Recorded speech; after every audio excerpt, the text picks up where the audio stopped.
अब एक और इंटरेस्टिंग सा गेम खेलते हैं, Yeah. ठीक है। तो अब उसमें क्या होगा, उस गेम में ना हम थोड़े से जो भी आपके पुराने पॉडकास्ट हैं या फिर जो भी कमेंट्स होते हैं व्यूअर्स के, हाँ वो हम पिक करेंगे। हाँ मैं आपको बताऊंगी और हाँ आपको उस पर रिएक्ट करना है, ओके ठीक है। तो उस कमेंट के बारे में मतलब मैम का क्या रिएक्शन है। ओके तो उसमें पहला कमेंट है, क्या कुंडली मिलने से लड़के का कैरेक्टर क्लीन हो जाता है?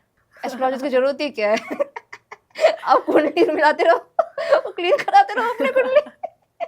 हाँ मतलब कुंडली मिल गई तो बस क्लीन हो गया। ऐसा थोड़ी होता है। फिर तो हम ये जो हम मेडिटेशन जो कर रहे हैं, ये सब जो हम मंत्र जाप या वॉट एवर यू डू, ये हम इतना सेवा करते हैं, दान धर्म, ये करने की जरूरत ही नहीं है। इससे अच्छा कुंडली में लो। हाँ उसमें सब इतना सस्ता, इतना कम ना। फिर एस्ट्रोटॉक एस्ट्रो में से ऐप में आराम से कुंडली मिलाते रहो। नहीं, ये सवाल बिल्कुल एक valid नहीं अगला है। कमेंट है, हाँ मेरी कुंडली में लव मैरिज लिखा था हाँ बट शादी अरेंज हो गई, तो हाँ। क्या प्लैनेट्स कंफ्यूज हो गए? नहीं, प्लैनेट्स कंफ्यूज नहीं हो गए, बट आई थिंक ऐसा भी हो सकता है कि अरेंज मैरिज है लेकिन लव मैरिज के सारे कंसेप्ट्स ना, सारे उसके जो पॉइंट्स थे वो चेकलिस्ट हो चुके हैं, जो आपको पता नहीं है। मे बी आपकी शादी क्या बोलते हैं बाहर किसी इसमें हुआ है, अलग ही ट्रेडिशन, अलग ही खाना पीना में हुआ है, क्योंकि ये भी क्राइटेरिया रहता है, उसी को लव मैरिज भी कहते हैं। या अपने जानने वाले में ही हुआ है, तभी अरेंज, दिखने में अरेंज मैरिज है लेकिन है तो लव मैरिज। तो प्लैनेट्स कंफ्यूज नहीं हुए, इट्स जस्ट कि व्हाट शुड आई से, समझने में थोड़ा सा ना वो रख गया। तो एक नेक्स्ट कमेंट है, एस्ट्रोलॉजी तो बस एक एक्सक्यूज है, असली मैच तो बैंक बैलेंस और फेयर स्किन से होता है। India is very obsessive fair skin. British चले गए हैं लेकिन अपना वो आदतें छोड़ के गई नहीं है। गोरा रंग, गोरा रंग, फेयर एंड लवली, कि ब्लैक एंड लवली नहीं हो सकता, डार्क एंड लवली नहीं हो सकता। मतलब actually what you said is a very, क्या बोलते हैं, ये कमेंट जो है ना, I know where it's coming from. India में आज भी दिक्कत है। बहुत ज्यादा है।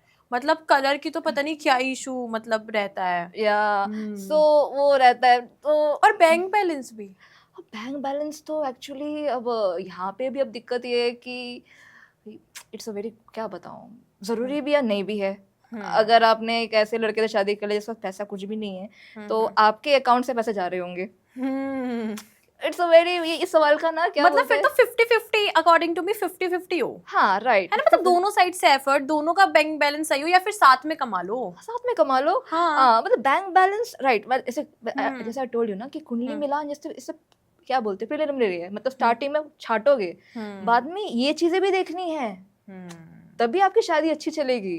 सपोज इमेजिन करो, जैसे 36 इज वेरी, इतना होना भी नहीं चाहिए। मैं आइडियली मानती हूँ 21-22 हो, इट्स वेरी गुड। तो अगर 21-22 है बट सब कुछ मिल गया, but at the same time loyalty factor नहीं है, क्या फायदा हुआ? फिर तो कोई फायदा ही नहीं है। हाँ, तो 5 कुंडलियों में यू हैव डन कुंडली मिलान, 10 में से 5 छांट लिए। अब आपके पास और भी क्राइटेरिया आ गया कि ठीक है कुंडली मिल गई है, क्या ये बंदा लॉयल है, क्या इस बंदे का बैंक बैलेंस है। नॉट एट दैट लो कि आपको अंबानी से शादी करनी, दैट्स टू मच। बट ऐसा भी नहीं होना चाहिए कि शादी आपने कर ली है, लड़की शादी करके आ गई, आपके घर से पैसा आ जा रहा है। ये भी फिर दिक्कत है। ये भी दिक्कत है। या फिर लड़का की बैंक बैलेंस बहुत अच्छा है, लड़की ऐसी जगह से आ रही है, यहाँ से पैसा वहां जा रहा है। एक्चुअली मैरिजेस में दिक्कत यही है ना कि शादी का हम देखते नहीं है कि शादी के बाद हमें क्या क्या चीज़ों का सामना करना है। अगर पहले से पता लग गया कि आफ्टर मैरिजेस जो चीज़ प्रॉब्लम्स आएंगी, are we able to handle it properly और नॉट, अगर ये चीज़ों का डिस्कशन पहले ही हो गया ना, इतनी दिक्कत नहीं आएगी। लेकिन नहीं, हम आइदर कुंडली मिलान तक ही अटके रहेंगे, या फिर बैंक बैलेंस में अटके रहेंगे।